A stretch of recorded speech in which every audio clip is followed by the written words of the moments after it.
প্রিয় উপস্থিতি, আজকে জুমার দিন আমাদের সংক্ষিপ্ত আলোচ্য বিষয় পাপের বিপজ্জনক পরিণতি। আমাদের আলোচ্য বিষয় পাপের বিপজ্জনক পরিণতি। এ সম্পর্কে আলোচনা করতে গিয়ে আমরা যেই শিরোনামগুলোতে আলোচনা করব সেই শিরোনামগুলো হচ্ছে আনুগত্য নাকি অবাধ্যতা। দ্বিতীয় নম্বর শিরোনাম হচ্ছে ব্যক্তি জীবনে পাপের বিপজ্জনক পরিণতি।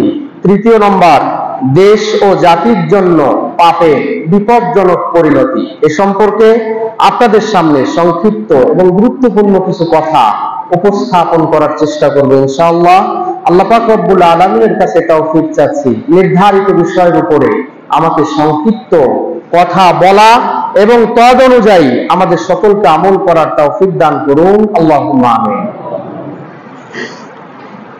প্রিয় উপস্থিতি, আমাদের প্রত্যেক মানুষের জন্য কল্যাণ হচ্ছে সেটি যেটি আল্লাহ এবং আল্লাহ রাসূল নির্দেশ দিয়েছেন। আমাদের প্রত্যেকের জন্যই কল্যাণকর সেই পথে, যেই পথে আল্লাহ পাক রব্বুল আলামিন আমাদেরকে চলতে বলেছেন, যেই পথে আল্লাহ পাক রব্বুল আলামিন আমাদেরকে চলতে বলেছেন এবং রাসূল চলতে বলেছেন, সেই পথেই আপনার আমার জন্য নিরাপদ এবং আপনার আমার জন্য কল্যাণকর। প্রিয় উপস্থিতি, প্রকৃতপক্ষে সফলতা আল্লাহ এবং আল্লাহ রাসূলের পথে, আল্লাহ এবং আল্লাহ রাসূলের আনুগত্যই হচ্ছে প্রকৃত সফলতা। দুনিয়াতে সফলতা পেতে চান, আখিরাতে সফলতা পেতে চান, আল্লাহ এবং আল্লাহ রাসূলের আনুগত্য করুন। দুনিয়াতে সফলতা পেতে চান, আখিরাতে সফলতা পেতে চান, আল্লাহ এবং আল্লাহ রাসূল যেই পথে চলতে নিষেধ করেছেন সেই পথেই হচ্ছে আপনার আমার সফলতা এবং আপনার আমার কল্যাণের পথ। আল্লাহ বলেছেন, وَمَن يُطِعِ اللَّهَ وَرَسُولَهُ فَقَدْ فَازَ فَوْزًا عَظِيمًا وَمَن يُطِعِ اللَّهَ وَرَسُولَهُ, যারা আল্লাহ এবং আল্লাহর রাসূলের আনুগত্য করে, فَقَدْ فَازَ فَوْزًا عَظِيمًا, সে তো বিশাল সফলতা পেল। যারা আল্লাহর পথ, রাসূলের পথ যারা অবলম্বন করে তারা বিশাল সফলতা পেল। অপর আয়াতে আল্লাহ পাক রব্বুল আলামিন বলছেন, ওয়ামান ইয়াসিল্লাহ ওয়া রাসূলাহু ফাকাদ দাল্লা দালালাম মুবিনা, আর যে কেউ আল্লাহ এবং আল্লাহর রাসূলের অবাধ্যতা করলো সে তো স্পষ্ট বিভ্রান্তিতে পতিত হলো। আল্লাহ এবং আল্লাহর রাসূলের পথ মান্য করার ভিতরেই সফলতা, আল্লাহ এবং রাসূলের পথ পরিত্যাগ করা স্পষ্ট বিভ্রান্তি, স্পষ্ট গোমরাহি। এ পথ আপনার আমার জন্য কল্যাণকর নয়। প্রিয় উপস্থিতি, এই বিষয়টি আল্লাহ পাক রব্বুল আলামিন কোরআনুল কারীমের সূরা নিসা 13 নম্বর আয়াত এবং 14 নম্বর আয়াতের মধ্যে সুন্দর করে যারা আল্লাহ এবং আল্লাহর রাসূলের পথকে অনুসরণ করে তাদের সম্পর্কে বলেছেন, ওয়ামান ইউতিল্লাহ ওয়া রাসূলাহু ইউদখিলহু জান্নাতিন তাজরি মিন তাহতিহাল আনহার খালিদিনা ফিহা। আল্লাহ বলছেন, যারা আল্লাহ এবং আল্লাহর রাসূলের আনুগত্য করবে তাদেরকে আল্লাহ প্রবেশ করাবেন জান্নাতে, এমন জান্নাত যেই জান্নাতের তলদেশ দিয়ে প্রবাহিত হচ্ছে নদী, যেই জান্নাতের তলদেশ দিয়ে প্রবাহিত হবে ঝর্ণা। খালিদিনা ফিহা, সেখানে তারা চিরস্থায়ী থাকবে। পৃথিবীর যত সুখ, এই সুখ যত বড়ই হোক না কেন, এগুলো হচ্ছে ক্ষণস্থায়ী। একদিন না একদিন সেই সুখ শেষ হয়ে যাবে। কিন্তু জান্নাত এমন সুখের নিবাস, এমন সুখের বাড়ি, এমন সুখের জায়গা যেখান থেকে কোনোদিন বের হতে হবে না। একবার প্রবেশ করতে পারলে সেই জান্নাতের সুখ আর কোনোদিন শেষ হবে না। প্রিয় উপস্থিতি, ওয়াযালিকাল ফাওজুল আযীম, আল্লাহ পাক রব্বুল আলামিন বলছেন, এটি হচ্ছে বিশাল বড় সফলতা। এটি বিশাল সফলতা। এর বিপরীতে ومن يعص الله ورسوله ويتعد حدوده يدخله نارا خالدا فيها وله عذاب مهين। আর যারা আল্লাহ এবং আল্লাহর রাসূলের বিরুদ্ধাচরণ করবে, যারা আল্লাহ এবং আল্লাহর রাসূলের অবাধ্য হবে এবং আল্লাহর দেয়া সীমারেখা লঙ্ঘন করবে, তাদেরকে আল্লাহ প্রবেশ করাবেন আগুনে, খালিদান ফিহা, সেখানে ডুববে চিরস্থায়ী ভাবে। সেই জাহান্নাম থেকে ঈমান না থাকলে কশ্চিন কালেও বের হবে না। ওয়ালাহু আযাবুম মুহিন, এবং তাদের জন্য রয়েছে লাঞ্ছনাদায়ক অপমানজনক শাস্তি। আল্লাহ পাক রব্বুল আলামিন যেটির ব্যবস্থা করে রেখেছেন। প্রিয় উপস্থিতি, আপনি আমি মনে করতে পারি যেমন জান্নাতে প্রবেশ করাবে, যেই জান্নাতে ঝর্ণা থাকবে, যেই জান্নাতের তলদেশ দিয়ে ঝর্ণা থাকবে, এটি আবার কি এমন বড় কথা? পৃথিবীতে তো এমন অনেক জায়গা আছে যেই জায়গাতে এই প্রাকৃতিক এরকম দৃশ্য দেখা যায়। ঝর্ণা আছে, বাড়ি আছে, বাংলো আছে, সেই বাংলোর পাশে প্রাকৃতিক সৌন্দর্য আল্লাহ পাক রব্বুল আলামিন অনেক দিয়েছেন। এগুলো তো দুনিয়াতেও আছে, দুনিয়াতেও আমরা দেখি। জান্নাতের মধ্যে দেখা, এটি আবার কি এমন বড় বিষয়? প্রিয় উপস্থিতি, আপনি আয়াতটাকে হৃদয় দিয়ে অনুভব করুন, গভীরভাবে অনুভব করুন। আপনি দাঁড়িয়ে আছেন জান্নাতের দরজায়, সামনে খোলা বিস্তীর্ণ উপত্যকা, সামনে খোলা বিশাল বড় মাঠ, যেখানে ঝর্ণা ধারার মতো চলছে, যেখানে ঝর্ণা ধারার মতো বয়ে চলছে স্বচ্ছ পানির নদী, কখনো দুধের নদী, কখনো বা মধুর, কখনো বা সুগন্ধিযুক্ত স্বচ্ছ পানির।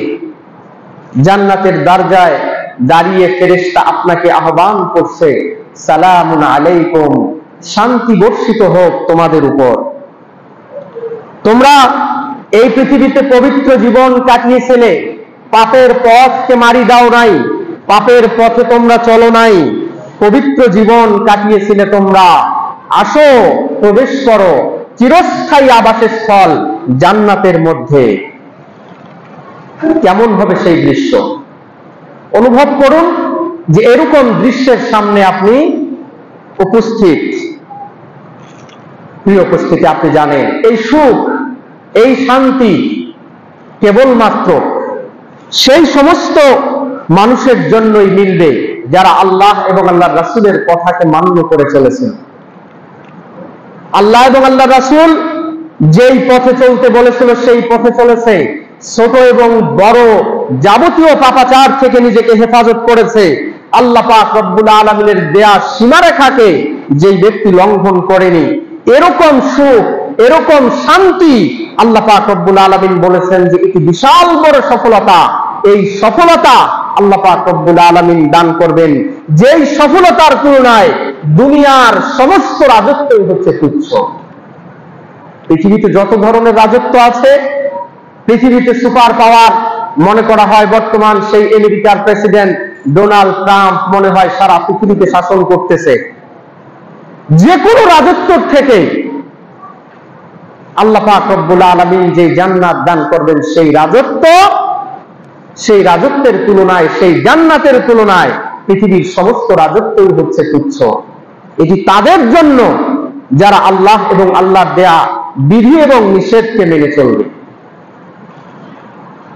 বিপরীতে আল্লাহ বললেন, ওয়া মান ইয়াসিল্লাহ ওয়া রাসূলাহ, যারা আল্লাহ এবং আল্লাহর রাসূলের অবাধ্য হবে, ওয়া ইয়াতাআদ্দা হুদুদাহু, আল্লাহর দেয়া সীমারেখাকে লঙ্ঘন করবে, ইউদখিলুহু নারান খালিদান ফিহা, তারা চিরস্থায়ী জাহান্নামে বসবাস করবে। তাদের জন্য রয়েছে লাঞ্ছনাদায়ক শাস্তি, অপমানজনক শাস্তি। চিন্তা করুন, আপনি একা দাঁড়িয়ে আছেন এক অন্ধকার অগ্নিকুণ্ডের কিনারায়। চিন্তা করুন, আগুনের কুণ্ড, সেই আগুনের কুণ্ডের কিনারায় অন্ধকার জায়গায় আপনি সেখানে দাঁড়িয়ে আছেন, যেখানে কোনো রকমের রং নেই, যেখানে কোনো আলো নেই, শুধুমাত্র আগুনের লেলিহান শিখা, করুণ আর্তনাদ, এমন ভাবে সেই আগুন জ্বলছে যেন আত্মা ছিঁড়ে যাচ্ছে। সেই আগুন শুধুমাত্র শরীরের মধ্যেই সীমাবদ্ধ নয়, বরং আত্মার ভিতরেও আগুন লেগে গেছে। এই মানুষ এরকম লেলিহান অগ্নির শিখাতে তারাই জ্বলবে যারা আল্লাহ পাক রব্বুল আলামিনের দেয়া সীমা লঙ্ঘন করেছিল, বিধানকে সীমা লঙ্ঘন করেছিল, যারা এই পৃথিবীতে চেয়েছিল একটু সুখের জন্য, একটু বেশি রিজিক, তাই হারাম কামাই করেছিল, হারাম উপার্জন করেছিল। তারা চেয়েছিল একটু স্বাদ, একটু বেশি স্বাদ চেয়েছিল, একটু বেশি তারা সীমা লঙ্ঘন করেছিল। এই সমস্ত মানুষের জন্য কিয়ামতের ময়দানে কোনো ফেরেশতা বা কোনো রক্ষাকারী থাকবে না। তাদেরকে ফেরেশতারা টেনে হেঁচড়ে সেই সমস্ত আগুনের লেলিহান শিখা অগ্নিকুণ্ডের মধ্যে নিক্ষেপ করবে, যেখানে থাকবে না কোনো দরজা, যেখানে থাকবে না কোনো জানালা, সেখানে শুধু নিক্ষিপ্ত হওয়ার পর যুগের পর যুগ চিরস্থায়ী ভাবে সেই জাহান্নামের মধ্যে তারা জ্বলতেই থাকবে। প্রিয় উপস্থিতি, তাহলে সুখ তাদের জন্য, শান্তি তাদের জন্য যারা আল্লাহর দেয়া নিয়ম কানুনকে মেনে চলে, এবং দুঃখ এবং কষ্ট তাদের জন্যই যারা এই পৃথিবীতে সীমা লঙ্ঘন করে। প্রিয় উপস্থিতি, আমাদের আলোচ্য বিষয় পাপে নিমজ্জিত ব্যক্তি বা পাপের বিপজ্জনক পরিণতি। যারা পাপের সাথে জড়িত হবে, বিপজ্জনক পরিণতি হবে দুনিয়া এবং আখিরাতে। আল্লাহ আমাদের সকলকেই বুঝার তৌফিক দান করুন, সকলে বলি আল্লাহুম্মা আমিন। প্রিয় উপস্থিতি, পাপ কোন জিনিসকে বলা হয়? পাপ কোন জিনিসকে বলা হয়? পাপ হলো আল্লাহর আদেশ অমান্য করা। পাপ হলো আল্লাহ সুবহানাহু ওয়া তাআলার আদেশকে অমান্য করা, যে কোনো আজ্ঞা, যে কোনো আদেশ অমান্য করা এবং যে কোনো নিষেধকে অমান্য করাই হচ্ছে পাপ। পাপ হচ্ছে মানুষকে আল্লাহ পাক রব্বুল আলামিনের রহমত থেকে বঞ্চিত করে।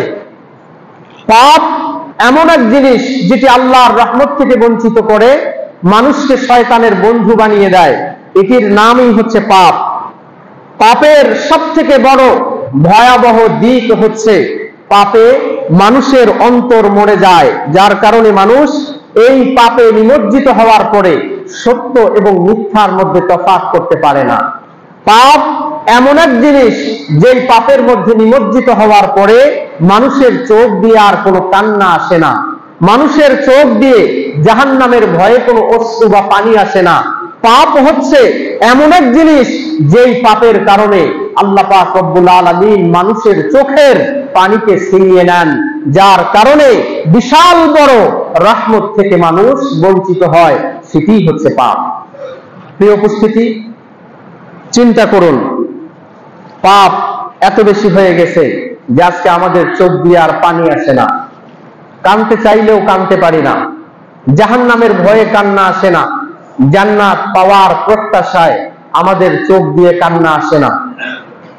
পাপ এত বেশি হয়ে গেছে, মৃত্যুর ভয়ে আমাদের কান্না আসে না। পাপ এত বেশি হয়ে গেছে, কবর দেখেও আমাদের চোখ দিয়ে পানি আসে না। অথচ হযরত উসমান রাদিয়াল্লাহু তাআলা আনহু যখন কবরের পাশে যেতেন, তখন তেনার চোখ দিয়ে এত বেশি অশ্রু প্রবাহিত হতো, এত বেশি পানি পড়তো যে সাহাবায়ে কেরাম বলেন যে তেনার দাড়ি মোবারক ভিজে যেত, দাড়ি ভিজে যেত। কিন্তু আজকে আপনার বাড়ির পাশে কবর, আপনার রাস্তার পাশে কবর, আপনার গ্রামে অসংখ্য কবর, প্রতিনিয়ত সেই কবরের পাশ দিয়ে হেঁটে যাচ্ছি, অথচ আপনার চোখ অশ্রুসিক্ত হয় না, আপনার চোখে কোনো রকমের পানি আসে না, আপনার চোখে, আপনার হৃদয়ে জাগ্রত হয় না যে এই কবরে আমাকে একদিন যেতে হবে। এগুলো হচ্ছে পাপের বিপজ্জনক পরিণতি। আল্লাহ আমাদের সকলকেই হেফাজত করুন, আল্লাহুম্মা আমিন। প্রিয় উপস্থিতি, পাপের বিপজ্জনক পরিণতিটা দুই প্রকার, দুই ধরনের হয়। যখন আমরা পাপ করব, এই পাপের দুই ধরনের পরিণতি। একটা হচ্ছে এই পাপ আপনার আমার ব্যক্তিগত জীবনে প্রভাব ফেলবে, ব্যক্তিগতভাবে আপনি ক্ষতিগ্রস্ত হব, আপনি আমি ক্ষতিগ্রস্ত হব। দুই, পাপের কারণে একটি সমাজ, একটি দেশ, একটি রাষ্ট্র ক্ষতিগ্রস্ত হবে। পাপ করলে শুধুমাত্র আপনি নিজেই ক্ষতিগ্রস্ত হবেন এমন নয়, পাপ করতেছেন আপনি, কিন্তু আপনার পাপের কারণে আপনিও যেরকম ভাবে ক্ষতিগ্রস্ত হবেন, আপনার সন্তানও ক্ষতিগ্রস্ত হবে, আপনার পরিবারও ক্ষতিগ্রস্ত হবে, আপনার বাবা ক্ষতিগ্রস্ত হবে, আপনার মা ক্ষতিগ্রস্ত হবে, আপনার প্রতিবেশী হবে, আপনার এলাকার মানুষজন হবে, এমনকি আপনার জেলা পেরিয়ে এই বাংলাদেশে, সারা বাংলাদেশের মধ্যে যত জেলা আছে পুরো বাংলাদেশের মানুষ ক্ষতিগ্রস্ত হবে। পাপ শুধুমাত্র একজন মানুষকেই ক্ষতিগ্রস্ত করে না। দেখুন, ব্যক্তিগত জীবনে পাপের কারণে একজন ব্যক্তি ক্ষতিগ্রস্ত হয়। আল্লাহ রাসূল সাল্লাল্লাহু আলাইহি ওয়াসাল্লাম বলেছেন, পাপ যখন মানুষ করে সর্বপ্রথম তার যেই ক্ষতিটা হয় ব্যক্তিগত জীবনে, সেটা হচ্ছে তার অন্তরের ভিতরে মরিচিকা ধরে, জং ধরে। অন্তরের ভিতরে মরিচিকা ধরে, জং ধরে, অন্তরটা অন্ধকারে ছেয়ে যায়, অন্তরটা কালো হয়ে যায়। নবীজি বলেছেন, ইন্নাল মুমিনা ইযা আযনাবা কানাত নুকতাতান সাওদা ফি কলবিহি। একজন মুমিন যখন পাপের সাথে জড়িত হয় তখন কালো একটা দাগ, কালো একটা রেখা তার অন্তরের ভিতরে পড়ে যায়। একটা দাগ, একটা পাপ, একটা দাগ আপনার অন্তরের ভিতরে পড়ে গেল। ফাইন তাবা ওয়া নাযাআ, যদি সেই ব্যক্তি তওবা করে, আবার ফিরে আসে, ওয়াস্তাগফারা, আল্লাহর কাছে ক্ষমা চায়, সুকিলা কলবুহু, আল্লাহ পাক রব্বুল আলামিন তার অন্তরটাকে ধুইয়ে দেন, পরিষ্কার করে দেন। সুবহানাল্লাহ। পাপ করেছেন, গুনাহ করেছেন, তওবা করেছেন, আল্লাহর কাছে ক্ষমা চেয়েছেন, আল্লাহ পাক রব্বুল আলামিন ওই দাগকে মুছিয়ে দিয়ে আপনার অন্তরটাকে ধুইয়ে দিবেন। ওয়াইন সাদা সাদাত, যদি আবার পাপ করে তাহলে সেই, যদি ক্ষমা চাওয়া ব্যতীত আবার পাপের সাথে জড়িত হয় তাহলে ওই কালো দাগটা আরো বৃদ্ধি পায়। ফাযালিকার রিন, ফাযালিকার রাইন, এটাই হচ্ছে সেই মরিচিকা, যেই মরিচিকার ব্যাপারে আল্লাহ পাক রব্বুল আলামিন কোরআনুল কারীমের মধ্যে বলেছেন, কাল্লা বাল রানা আলা কুলুবিহিম মা কানু ইয়াকসিবুন, না, তাদের কৃতকর্মের কারণেই তাদের অন্তরের ভিতরে জং ধরেছে। পাপের কারণে মানুষের অন্তরের ভিতরে জং ধরে যায়, সেই কথাই আল্লাহ পাক রব্বুল আলামিন কোরআনুল কারীমের মধ্যে বলেছেন।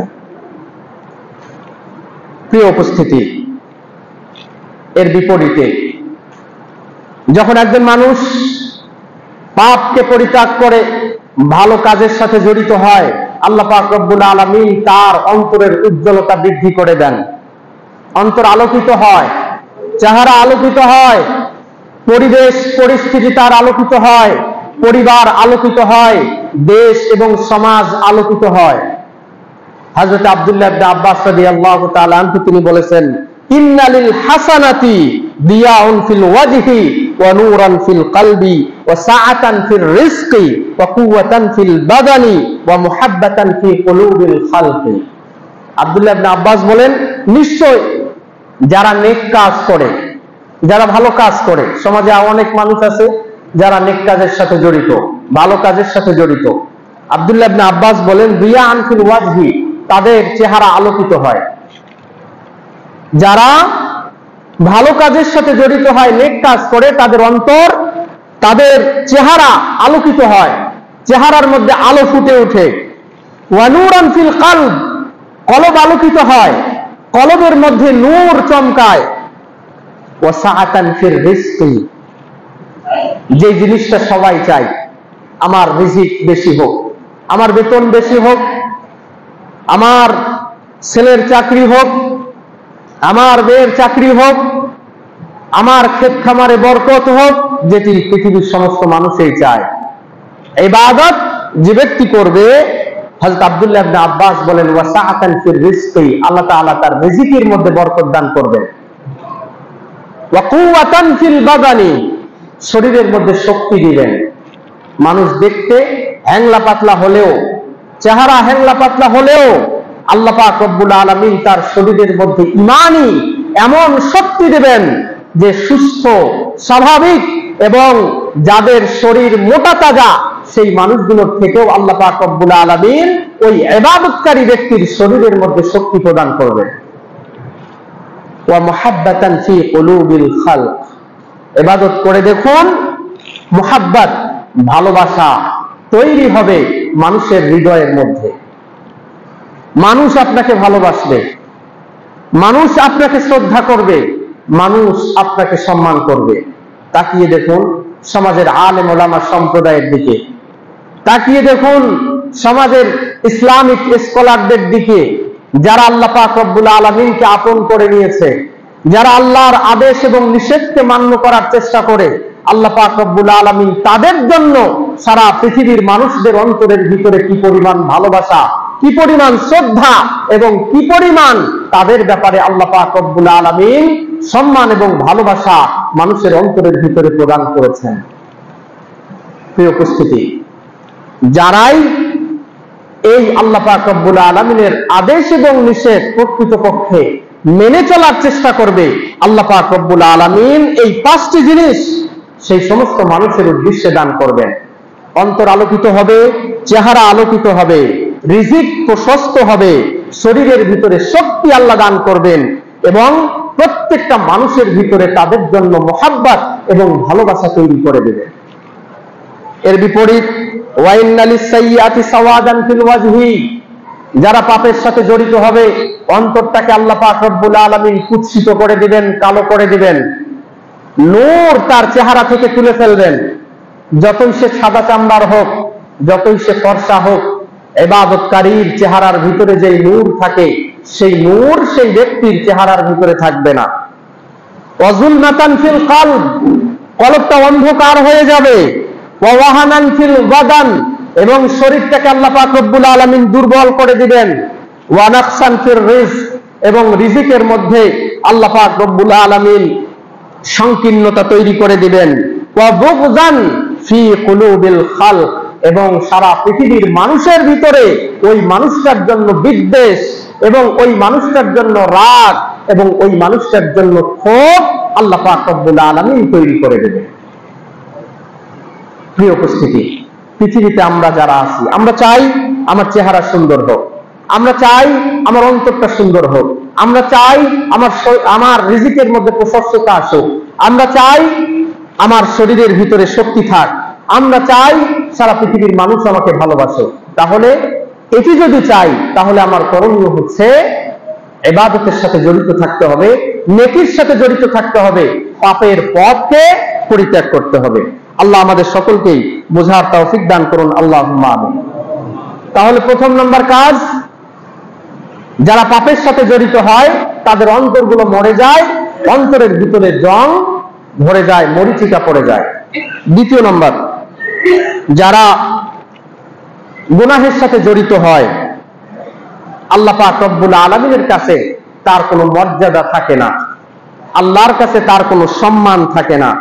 নবীজি সাল্লাল্লাহু আলাইহি ওয়াসাল্লাম ইরশাদ করেছেন, ইয়াকা ওয়াল মাসিয়াতি, সাবধান, গুনাহ থেকে দূরে থাকো।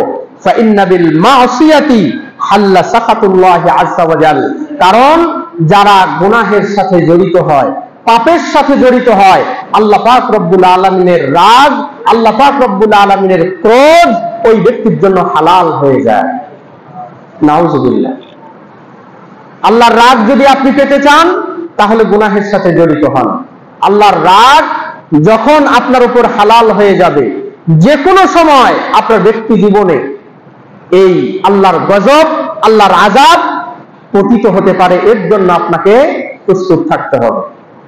সাময়িক আপনি হয়তো মনে করতেছেন যুগের পর যুগ আমি পাপের সাথে জড়িত, কিন্তু আল্লাহ পাক রব্বুল আলামিন তো কই, আমার তো কোনো কিছুই করেনি, দুনিয়াতেও যেহেতু কোনো কিছু করেনি তাহলে আখিরাতেও মনে হয় কোনো কিছু করবে না। সাবধান, এই সমস্ত স্বেচ্ছাচারিতা, এই সমস্ত অবাধ্যতা, এই সমস্ত কথা কখনো মুখেও নিয়ে আসবেন না, কারণ আল্লাহ পাক রব্বুল আলামিন আপনাকে সময় দিয়েছেন, যে কোনো সময় আপনার উপর আল্লাহ পাক রব্বুল আলামিনের গজব পতিত হতে পারে।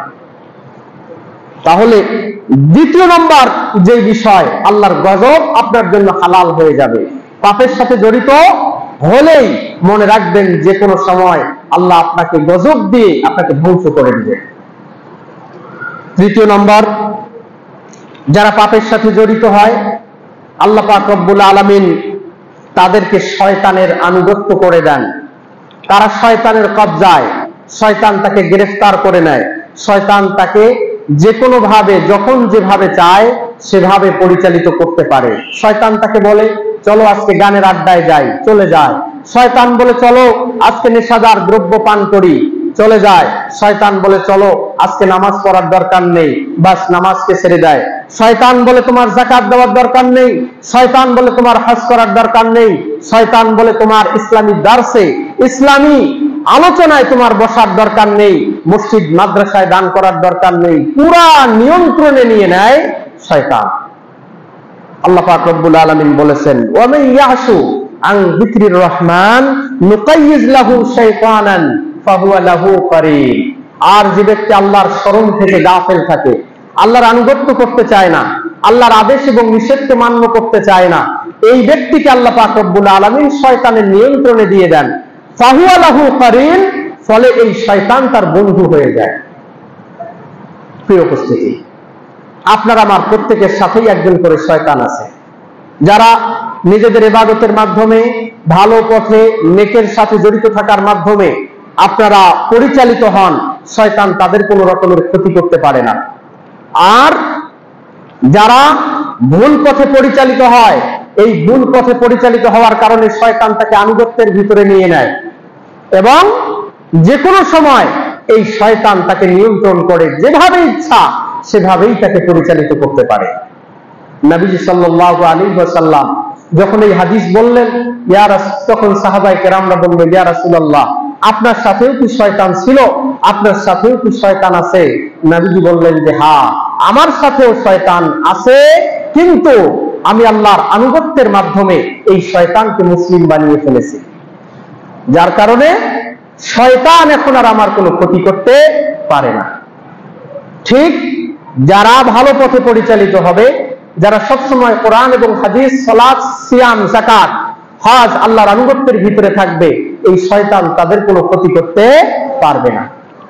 এখন চিন্তা করুন যে আপনার উপরে শয়তান বিজয়ী নাকি আপনি বিজয়ী?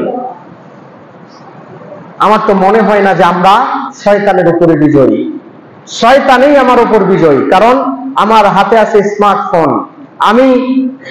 আমি রাতের বেলা হাতে স্মার্টফোনটা নিয়েই আমি অশ্লীল দৃশ্য দেখতেছি, তার মানে বুঝতে হবে শয়তান আমাকে কাবু করে ফেলছে। আমি চাইলেও পারতেছি না, ফজরের আজান হচ্ছে মসজিদে, আপনি সেই শয়তানকে কাবু করে আপনি ফজরের সালাতের জন্য মসজিদে আসতে পারতেছেন না, বুঝতে হবে যে শয়তান আপনাকে কাবু করে নিয়েছে। জোহরের আজান হচ্ছে, আপনি আপনার ব্যবসা বাণিজ্য এবং ব্যস্ততার মধ্যেই আপনি সময় দিচ্ছেন, আজান শুনে আপনি মসজিদের ভিতরে আসার চেষ্টা করতেছেন না, বুঝতে হবে শয়তান আপনার নিয়ন্ত্রণে নয়, বরং আপনি শয়তানের নিয়ন্ত্রণে। মা বোনেরা যখন বাইরে বের হচ্ছেন, তখন দেখা যাচ্ছে যে অশ্লীল কাপড় চোপড় পরিধান করে রাস্তাঘাটে বের হচ্ছেন, সুগন্ধি ব্যবহার করে রাস্তাঘাটে বের হচ্ছেন, মনে রাখতে হবে শয়তান আপনাকে কাবু করে নিয়েছে, শয়তান আপনাকে নিয়ন্ত্রণ করে নিয়েছে, আপনি শয়তানকে নিয়ন্ত্রণ করতে পারেন। প্রিয় উপস্থিতি, তাহলে পাপের দ্বিতীয় কুফল হচ্ছে, বিপজ্জনক পরিণতি হচ্ছে শয়তান আপনাকে নিয়ন্ত্রণ করে ফেলবে। আল্লাহ আমাদেরকে হেফাজত করুন, আল্লাহুম্মা আমিন। প্রিয় উপস্থিতি, এরপরে চতুর্থ নম্বর, একজন মানুষ যখন গুনাহের মধ্যে লিপ্ত হয়, গুনাহের সাথে নিজেকে জড়িয়ে ফেলে, তখন সেই মানুষটার জীবন থেকে প্রকৃতপক্ষে সুখ এবং শান্তি আল্লাহ পাক রব্বুল আলামিন হারাম করে দেন। তার জীবনে সুখ থাকবে না, টাকা থাকবে, পয়সা থাকবে, সন্তান থাকবে, ছেলে থাকবে, মেয়ে থাকবে, আত্মীয় স্বজন থাকবে, সামাজিক প্রভাব প্রতিপত্তি থাকবে, কিন্তু তার জীবনের মধ্যে শান্তি থাকবে না। রাতের বেলা তাকে ঘুমের ট্যাবলেট খেয়ে ঘুমাতে হবে, তার ঘুম হবে না। খাবারের সময় তার বিভিন্ন রকমের বিধিনিষেধ থাকবে, তার কাছে মনে হবে যে এত নিয়ম কানুন মেনে কি পৃথিবীতে চলা যায়। তার মানে এই কথা যখনই সে উচ্চারণ করবে, তখনই বুঝতে হবে যে আল্লাহ পাক রব্বুল আলামিন তার জীবন থেকে সুখ এবং শান্তিকে হারাম করে দিয়েছেন। কেন এগুলো কেন হয়? আল্লাহ পাক রব্বুল আলামিন বলেছেন, ওয়ামান আ'রাযা আন যিকরি ফাইন্না লাহু মাঈশাতান দানকা। যে ব্যক্তি আমার জিকির থেকে, আমার স্মরণ থেকে গাফেল হবে, আমি আল্লাহ পাক রব্বুল আলামিন তাদের জীবনের মধ্যে সংকীর্ণতা দান করব। শুধু কি তাই, ওয়া নাহশুরুহু ইয়াওমাল কিয়ামাতি আ'মা, কিয়ামতের ময়দানে তাদেরকে অন্ধ করে উঠাবো। পৃথিবীতে যতই তার চোখ থাক, যতই তার দৃষ্টি শক্তির পাওয়ার থাক, কিয়ামতের ময়দানে সে অন্ধ। আল্লাহর কাছে আবদার করবে, ক্বালা রাব্বি লিমা হাশারতানি আ'মা, হে আল্লাহ, আমাকে আজকে এই কিয়ামতের দিনে আপনি অন্ধ করে কেন উঠালেন? ওয়াকাদ কুনতু বাসীরা, অথচ পৃথিবীতে তো আমি দৃশ্যমান ছিলাম, আমি পৃথিবীতে চোখে দেখতাম, আমার তো চোখ ছিল সুন্দর, কেন আজকে আমাকে আপনি অন্ধ করে উঠালেন? আল্লাহ বলছেন, ক্বালা কাযালিকা আতাতকা আয়াতুনা ফানাসিতাহা, হে বান্দা, তোমার কাছেও আমার স্পষ্ট বাণী এসেছিল, হালাল এবং হারামের বিশ্লেষণ এসেছিল, সালাত, সিয়াম, যাকাতের বর্ণনা এসেছিল, কিভাবে পৃথিবীতে চলতে হবে সেই বিষয় সম্পর্কে তোমাদেরকে আলেম সম্প্রদায়, নবী সম্প্রদায় তোমাদেরকে সতর্ক করেছিল, কিন্তু তোমরা দেখেও না দেখার ভান করেছো, তোমরা মান্য করার চেষ্টা করোনি। ওয়া কাযালিকাল ইয়াওমা তুনসা, অনুরূপ ভাবে আমি আল্লাহ পাক রব্বুল আলামিন আজকে তোমাকে ভুলে গেলাম, আজকে তোমার কোনো কথাই শুনবো না, এবং তোমাকে আজকে অন্ধ করেই, যেরকম তুমি দুনিয়াতে অন্ধ ছিলে, সত্য বুঝতে না, অনুরূপ ভাবে আজকেও তোমাকে অন্ধ করে আমি কিয়ামতের ময়দানে দাঁড় করালাম। এখানে আর কোনো কিছুই করা যাবে না। প্রিয় উপস্থিতি, এই জামাতের আমি বিশ্বাস করি প্রত্যেকটা মানুষ মৌলিক হালাল এবং হারাম বিষয়গুলো সম্পর্কে অবগত। কে না জানি সুদ খাওয়া যাবে না, কে না জানি ঘুষ খাওয়া যাবে না, কে না জানি অবৈধ ভাবে উপার্জন করা যাবে না, প্রত্যেকেই জানি। শরীয়তের কিছু সূক্ষ্ম বিষয় আছে, এগুলো হয়তো আলেম ওলামা সম্প্রদায় জানে, কিন্তু মৌলিক যে বিষয়গুলো আছে যে এটি করা যাবে না, এটি করা যাবে না, আমার মনে হয় না যে প্রাপ্তবয়স্ক কোনো মানুষ আছে যারা জানে না যে এই বিষয়টা করা যাবে না। মা বোনদের মধ্যে একজন মা বোন দেখান যারা প্রাপ্তবয়স্ক হয়েছে, তারা জানে না যে বেপর্দায় চলা হারাম, মানুষকে চেহারা দেখা হারাম, যাদের উদ্দেশ্যে দেখা করা যাবে না, তাদের সামনে খোলামেলা চলাফেরা করা যাবে না। খেয়াল করুন, লক্ষ্য করুন, কোন মা বোন জানে না? সবাই জানে, কিন্তু তারপরেও বেপর্দায় চলাফেরা করার চেষ্টা করে। কে জানে না বেপর্দা হয়ে বাজারে চলাফেরা করা যাবে না, কিন্তু তারপরেও যাচ্ছে? তাহলে এই পাপের পরিণতি হবে কিয়ামতের ময়দানে অন্ধ হয়ে উঠতে হবে। এই পাপের পরিণতি হচ্ছে আপনার পরিবার থেকে আল্লাহ পাক রব্বুল আলামিন শান্তিকে দূর করে দিবেন। শান্তি হারাম, আল্লাহর ভালোবাসা নেই, আল্লাহর আনুগত্য নেই, আপনার জীবনের মধ্যে শান্তি আল্লাহ পাক রব্বুল আলামিন তুলে নেবেন। আসুন আল্লাহ আমাদের সকলকেই বোঝার তৌফিক দান করুন, আল্লাহুম্মা আমিন। প্রিয় উপস্থিতি, যারা গুনাহের সাথে লিপ্ত হবে তাদের থেকে আল্লাহ নিয়ামতকে ছিনিয়ে নেবেন, আল্লাহর দেয়া নিয়ামত, সুখ শান্তিকে ছিনিয়ে নেবেন। দেখুন, আবুল বাশার, আমাদের আদি পিতা হযরত আদম আলাইহিস সালাতু ওয়াস সালাম এবং মা হাওয়া আলাইহিস সালাতু ওয়াস সালাম, এনারা জান্নাতে থাকা শুরু করলেন। জান্নাতে আল্লাহ পাক রব্বুল আলামিন তেনাদেরকে স্থান দিলেন, ঘোষণা দিলেন, ওয়াকুলনা ইয়া আদম উসকুন আনতা ওয়া যাওজুকা আল জান্নাহ। এখানে শুয়ে গেল, এখানে আসে। আচ্ছা, আল্লাহ পাক রব্বুল আলামিন ঘোষণা দিয়ে দিলেন যে তুমি এবং তোমার স্ত্রী জান্নাতে বসবাস করো। ওয়াকুলা মিনহা রাগাদান হাইসু শি'তুমা, জান্নাতে যত নাজ নিয়ামত আছে, যা মন চায় তোমরা ভক্ষণ করো। ওয়ালা তাকরাবা হাযিহিশ শাজারা, তবে এই যে একটা গাছ আছে, এই গাছের নিকটেও তোমরা যাবে না, এখানে তোমরা যাবে না। ফাতাকুনা মিনাজ জালিমিন, যদি যাও তাহলে তোমরা জালিমদের অন্তর্ভুক্ত হবে। ফাআযাল্লাহুমাশ শাইতান, যেটি থেকে আল্লাহ নিষেধ করে শয়তান সেটিকে সুসজ্জিত করে মানুষের সামনে উপস্থাপন করে। একটি প্রবাদ আছে, আল ইনসানু হারিসুন ফিমা মুনিআ, মানুষকে যেই কাজের নিষেধ করা হয় সেটার ব্যাপারে সবথেকে বেশি আগ্রহী হয়। নিষেধ যেটি থেকে করবেন না সেটির ব্যাপারে মানুষ আগ্রহী হবে না, যেটি থেকে নিষেধ করবেন সেটির দিকেই মানুষ বেশি লাফিয়ে পড়বে, সেটির দিকেই মানুষ বেশি ঝাঁপিয়ে পড়বে। শয়তান হযরত আদম আলাইহিস সালাম এবং হযরত হাওয়ার কাছে একদম হিতাকাঙ্ক্ষী হিসাবে গিয়ে তাদেরকে কুমন্ত্রণা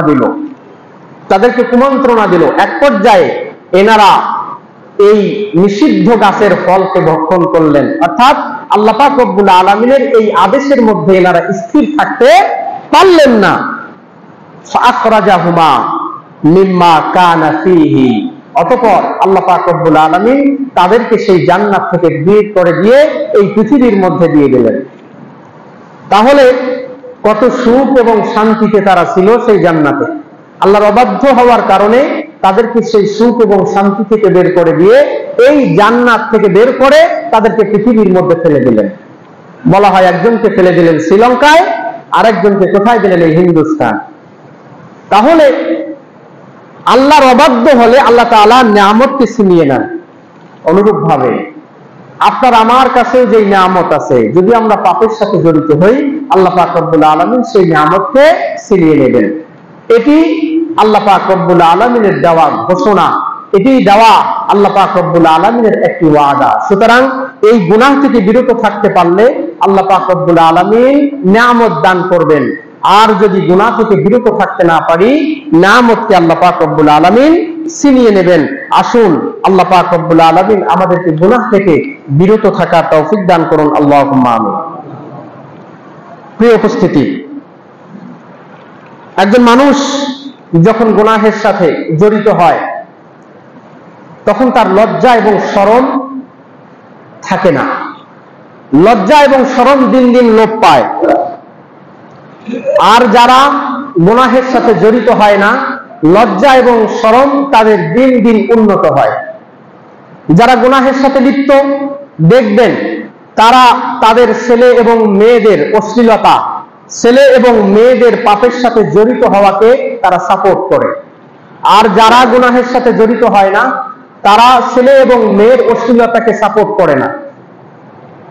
যারা পাঁচ ওয়াক্ত সালাত আদায় করে, যারা গুনাহের সাথে লিপ্ত হয় না, দেখবেন তারা তাদের ছেলে এবং মেয়েদেরকে পর্দায় রাখতে চায়।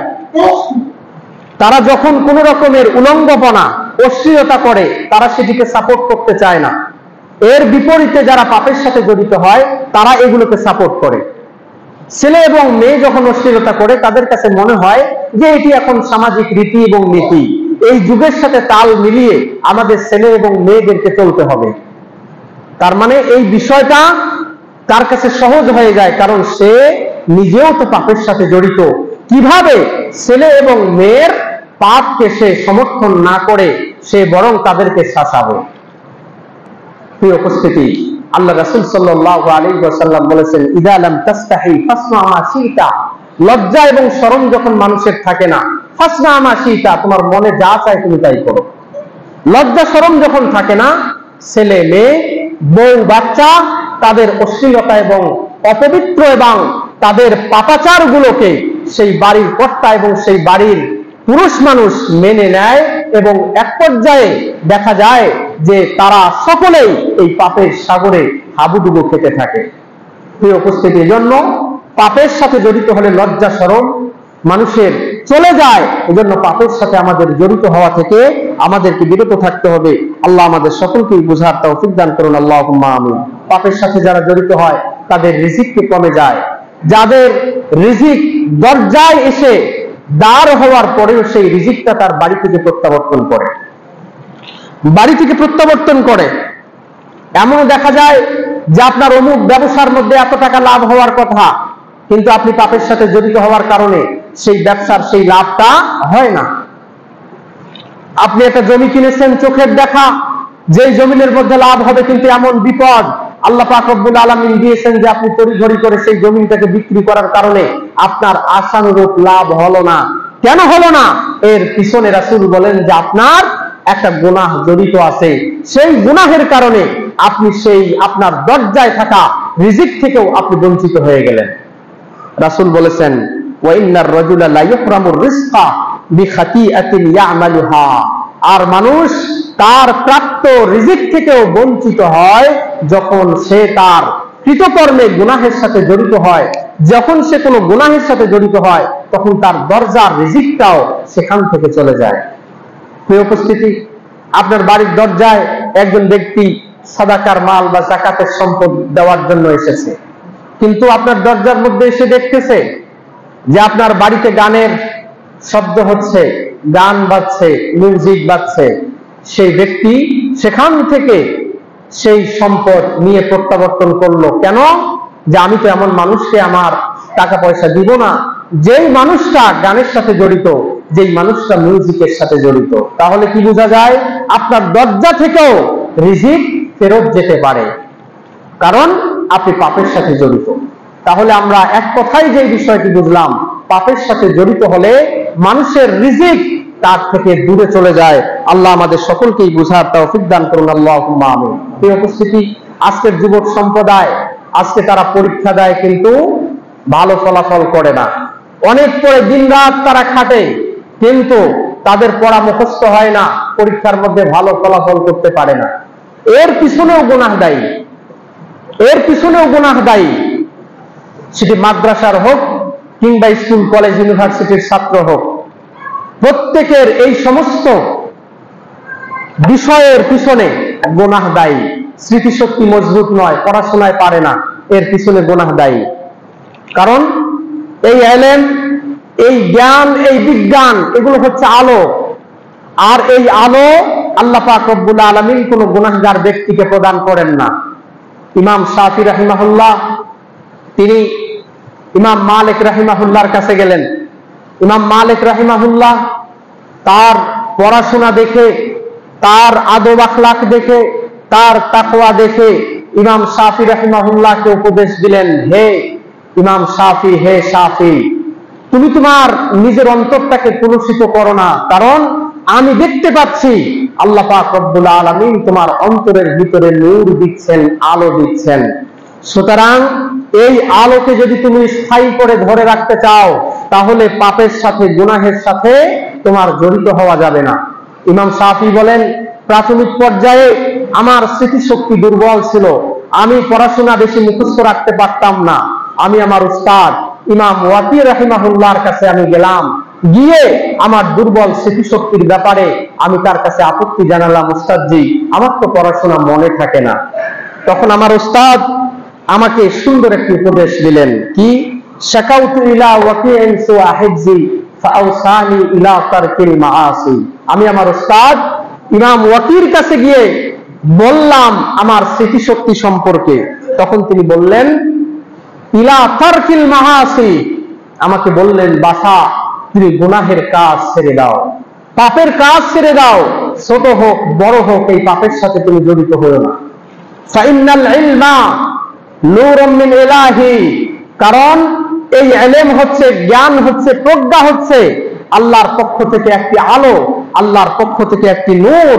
ওয়া ফাদলুল্লাহ ওয়া নূরুল্লাহ লা ইউতি লিআসি, আল্লাহ পাক রব্বুল আলামিন কোন গুনাহগার ব্যক্তিকে আল্লাহ পাক রব্বুল আলামিনের নূর এবং আলোকে প্রদান করেন না। ইমাম শাফি রাহিমাহুল্লাহ এই উপদেশ মেনে চলার কারণে দেখা গেছে আজকে ইমাম শাফি সারা পৃথিবীতে যতগুলো মাযহাব প্রচলিত আছে তার মধ্য থেকে উল্লেখযোগ্য মাযহাব হচ্ছে ইমাম শাফি রাহিমাহুল্লাহর মাযহাব। ইমাম শাফি রাহিমাহুল্লাহর মাযহাবের অনুসারী সারা পৃথিবীতে ছড়িয়ে আছে। তার দেয়া ইজতিহাদ, তার দেওয়া গবেষণা, তার বিচক্ষণতা, তার ইলম এবং আমলের মাধ্যমে আজকে সারা পৃথিবীর মানুষ উপকৃত হচ্ছে। এটি এমনিতে হয়নি, গুনাহকে পরিত্যাগ করার কারণে আল্লাহ পাক রব্বুল আলামিন নাকি এই মর্যাদা দান করেছেন। সুতরাং আজকেও আমরা যারা এরকম অবদান রাখতে চাই ইলমের ক্ষেত্রে, আজকেও যারা আমরা সুনাম করতে চাই পিতামাতার, আজকেও যারা মনে করতে চাই যে আমি জ্ঞানে বিজ্ঞানে পড়াশোনায় আমি বাংলাদেশের একজন নামকরা একজন মানুষ হব, দিন এবং দেশের খেদমত আমি করব, তাদের জন্য এই গুরুত্বপূর্ণ উপদেশ মেনে চলা জরুরি। যুবক, তুমি মোবাইলের মাধ্যমে তুমি যত অশ্লীলতা করতেছো এগুলো থেকে বিরত থাকো, তাহলে আল্লাহ পাক রব্বুল আলামিন তোমার ইলমের মধ্যে, তোমার পড়াশোনার মধ্যে বরকত দান করবে। আল্লাহ পাক রব্বুল আলামিন আমাদের সকলকেই বুঝার তৌফিক দান করুন, আল্লাহুম্মা আমিন। প্রিয় উপস্থিতি, এগুলো হলো ব্যক্তিগত জীবনে গুনাহের কারণে একজন মানুষ ক্ষতিগ্রস্ত হয়, কিন্তু গুনাহ করলে পরে সামাজিক ভাবেও মানুষ ক্ষতিগ্রস্ত হয়, একটি সমাজ ক্ষতিগ্রস্ত হয়। তার মধ্য থেকে প্রথম যে বিষয়টি, জলে এবং স্থলে যতগুলো ফিতনা এবং ফাসাদ আমরা দেখতে পাচ্ছি, নিরাপত্তাহীনতা এবং মানুষে খুনাখুনি, হানাহানি, সম্পদের কোনো নিরাপত্তা নেই, মানুষের ইজ্জত এবং আবরুর কোনো নিরাপত্তা নেই। এর একমাত্র কারণ মানুষ গুনাহের সাথে জড়িত হয়ে যাওয়া।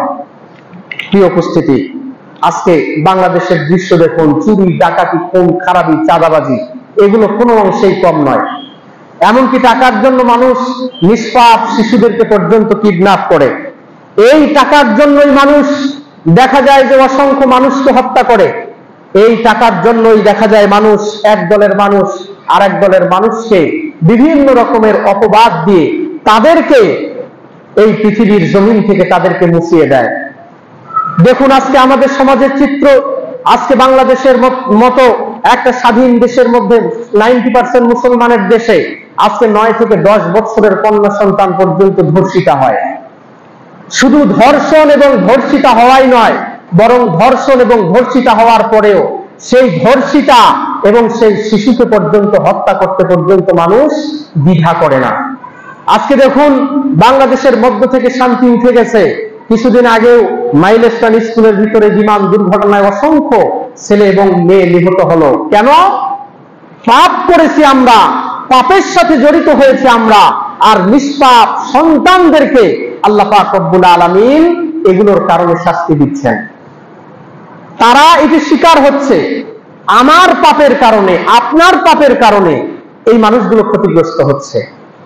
কারণ আল্লাহ পাক রব্বুল আলামিন বলেছেন, যাহারাল ফাসাদু ফিল বাররি ওয়াল বাহরি বিমা কাসাবাত আইদিন নাস। জলে এবং স্থলে যত রকমের ফিতনা ফাসাদ, যত ধরনের দুর্ঘটনা ঘটছে, এগুলো সবগুলো আপনার আমার হাতের কামাই। আপনি আমি যদি ভালো হয়ে যাই, তাহলে আল্লাহ পাক রব্বুল আলামিন আপনাকে আমাকে নিরাপত্তা দান করবেন।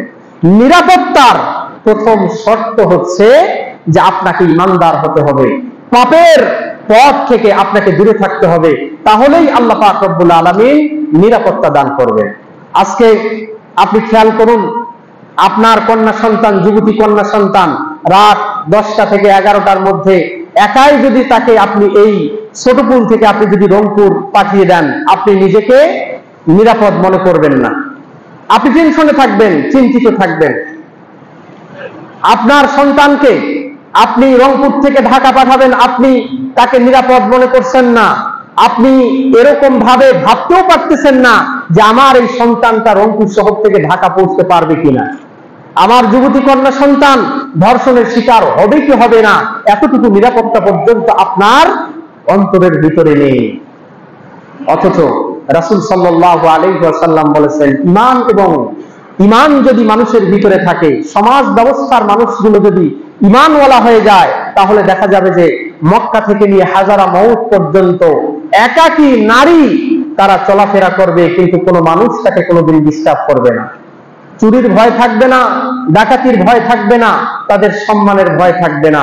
ওই যে আমরা বলি, কোনো একদিন এদেশের আকাশে কালিমার পতাকা উঠবে, যেদিন কালিমার পতাকা উঠবে সেদিনেই আল্লাহ পাক রব্বুল আলামিন এরকম নিরাপত্তা দান করবে। তার মানে সমস্ত মানুষগুলো যখন ঈমানওয়ালা হয়ে যাবে, আল্লাহ পাক রব্বুল আলামিন এরকম নিরাপত্তা দান করবেন। তার আগে কোনোভাবেই এরকম নিরাপত্তা এবং নিরাপদ শহর আমাদের শহরগুলো হবে না। আল্লাহ আমাদের সকলকেই বোঝার তৌফিক দান করুন, আল্লাহুম্মা আমিন। প্রিয় উপস্থিতি, গুনাহের কারণে ভূমিকম্প হয়, যেটি রাসূল বলেছেন। আমাদের সমাজের মধ্যেও ভূমিকম্প হয় এবং কিয়ামতের পূর্বে বেশি বেশি ভূমিকম্প হবে, কারণ পাপের পরিমাণ বৃদ্ধি পাবে, এজন্য এই ভূমিকম্প বেশি বেশি হবে। প্রিয় উপস্থিতি, এরপরে যখন মদ পান, নেশাদার দ্রব্য, আমাদের সমাজের মধ্যে নেশাদার দ্রব্য এখন অহরহ ছড়িয়ে গেছে। এই নেশাদার দ্রব্য যখন থাকবে, মানুষ নিরাপত্তাহীনতায় ভুগবে, মানুষ তখন এই ভূমিকম্পের শিকার হবে, মানুষের চেহারাকে বিকৃত করে দেওয়া হবে। রাসূল বলেছেন, শেষ জামানায় এমন হবে, মানুষ শূকরে পরিণত হবে, মানুষ শূকরে পরিণত হবে, মানুষ বানরে পরিণত হবে। কারণ পাপাচার বৃদ্ধি পাবে, গান বাজনা বৃদ্ধি পাবে, নেশাদার দ্রব্য যত্রতত্র পাওয়া যাবে। এগুলো যখন হবে তখন মানুষ এই নিরাপত্তাহীনতায় ভুগবে। আল্লাহ আমাদের সকলকেই বুঝার তৌফিক দান করুন, সকলে বলে আল্লাহুম্মা আমিন। প্রিয় উপস্থিতি, তাহলে যারা আমরা নিজেদেরকে দেশপ্রেমী হিসাবে দাবি করতে চাই, যে আমরা চাই আমরা দেশপ্রেমী, আমরাই দেশপ্রেমী, এখন তো রাজনৈতিক দলগুলোর একটা কমন একটা ডায়লগ যে আমাদের দলের হাতেই এ দেশ নিরাপদ। প্রত্যেক দলেই দাবি করে যে আমাদের দলের হাতেই এ দেশ নিরাপদ। তাদের উদ্দেশ্যে একটা মেসেজ, যদি দেশকে নিরাপদ বানাতে চাও তাহলে প্রত্যেকেই তোমরা আমলওয়ালা হয়ে যাও, প্রত্যেকেই তোমরা পাপের কাজ ছেড়ে দাও। কারণ তোমরা যদি পাপের কাজ করো কোনোদিন এ দেশের মধ্যে নিরাপত্তা আসবে না, তোমরা নিজেরাও ক্ষতিগ্রস্ত হবে এবং তোমাদের পাপের ফল অন্যদেরকে ভোগ করতে হবে। কারণ নিরাপদ এবং নিরাপত্তার প্রথম শর্ত হচ্ছে গুনাহের কাজ থেকে দূরে থাকা। তাহলে চুরি, ডাকাতি, সুদ, ঘুষ, জেনা, ব্যভিচার, চাঁদাবাজি, এগুলো থেকে যেই দল নিরাপদ রাখতে পারবে তারাই প্রকৃতপক্ষে দেশের মানুষকে সুখ এবং শান্তি দিতে পারবে। আল্লাহ আমাদের সকলকেই বুঝার তৌফিক দান করুন, আল্লাহুম্মা আমিন। প্রিয় উপস্থিতি, পাপের অনেকগুলো ধরন আছে। কি কি পাপ থেকে আমরা দূরে থাকব? সামান্য কয়েকটা পাপের কথা বলছি। আমাদের সমাজের মধ্যে যেই পাপগুলো আছে, গীবত করা, অন্যের পিছনে বদনাম করা, চুগলখুরি করা, বেহায়াপনা দেখানো, সময় নষ্ট করা সোশ্যাল মিডিয়াতে, নামাজ ফেলে রাখা, লোক দেখানো, নামাজ আদায় করা, আত্মীয়তার সম্পর্ককে ছিন্ন করা, টাকা পয়সায় অসততা, এগুলো হচ্ছে পাপের কাজ। এগুলো থেকে আমরা দূরে থাকার চেষ্টা করব। আল্লাহ আমাদের সকলকেই বুঝার তৌফিক দান করুন। প্রিয় উপস্থিতি, এগুলো থেকে বেঁচে থাকার জন্য আমাদের করণীয়, সব পাপের ব্যাপারে আমাদের সচেতনতা সৃষ্টি করতে হবে। কোনটা কোনটা পাপ এর ব্যাপারে সচেতন হতে হবে। আপনার ছেলেকেও করতে দিবেন না, আপনার মেয়েকেও করতে দিবেন না, আপনার স্ত্রীকেও করতে দিবেন না, আপনি নিজেও করবেন না, আপনি নিজে সচেতন হবেন। দ্বিতীয় নাম্বার, তওবা এবং ইস্তেগফার বেশি বেশি করবেন, আল্লাহর ভয় অন্তরের ভিতরে জাগ্রত করবেন, নেক আমলের প্রতি আগ্রহী হবেন এবং সব সময় চেষ্টা করবেন ভালো মানুষের সংস্পর্শে থাকা। আল্লাহ আমাদের সকলকেই এই বিষয়টি বুঝার তৌফিক দান করুন, সকলে বলে আল্লাহুম্মা আমিন। প্রিয় উপস্থিতি, আপনাদের সকলকে উদ্দেশ্যে আজকের এই জুমার খুতবা থেকে একটি মেসেজ, সেটি হচ্ছে পাপকে পরিত্যাগ করতে হবে। কারণ পাপের স্বাদ হচ্ছে ক্ষণস্থায়ী, পাপের স্বাদ ক্ষণস্থায়ী। জীবনের শেষ প্রান্তে দাঁড়িয়ে আপনার মনে হবে কেন এগুলো করেছিলাম। ক্ষণস্থায়ী, এই ক্ষণস্থায়ী স্বাদের জন্য আপনাকে চিরস্থায়ী একটা পরিণতি ভোগ করতে হতে পারে। একটা মেসেজ, তা হচ্ছে পাপকে পরিহার করুন, কারণ পাপের স্বাদ হচ্ছে ক্ষণস্থায়ী আর এর পরিণতি হচ্ছে চিরস্থায়ী। আর আজকের আমাদের বিষয় হচ্ছে পাপের ভয়ানক বা বিপজ্জনক পরিণতি। আল্লাহ আমাদের সকলকেই আজকের এই খুতবা থেকে উপকৃত হওয়ার তৌফিক দান করুন, আল্লাহুম্মা আমিন। বারাকাল্লাহু লানা ওয়া লাকুম ফিল কুরআনিল আযীম ওয়া নাফা'আনি ওয়া ইয়্যাকুম বিল আয়াতি ওয়াজ যিকরিল হাকীম। আকুলু কাওলি হাযা আস্তাগফির